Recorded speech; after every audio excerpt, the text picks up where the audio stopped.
మాతృస్వరూపంలో పూజిస్తూ ఉంటాము.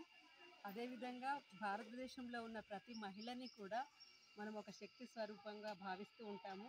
మహిళనే ఈ దేశానికి కావాల్సినటువంటి సంస్కృతి, సాంప్రదాయాలు, ధర్మాన్ని కాపాడేటటువంటి శక్తి స్వరూపిణి. కాబట్టి ఈ మండలంలో ఉండేటటువంటి మహిళలందరినీ ఈ మండల బాధ్యులు సన్మానం చేయదలుచుకున్నారు. కాబట్టి మండలంలో ఉన్న ప్రతి మహిళని ఒక శక్తి స్వరూపిణిగా భావించి ఆమెని గౌరవించి సన్మానించాలనేటటువంటి ఉద్దేశంతో ఈరోజు తపస్సంఘము మహిళా దినోత్సవం సందర్భంగా మహిళా ఉపాధ్యాయులందరినీ కూడా గౌరవిస్తూ ఈరోజు ఈ పాఠశాలకు రావడం జరిగింది.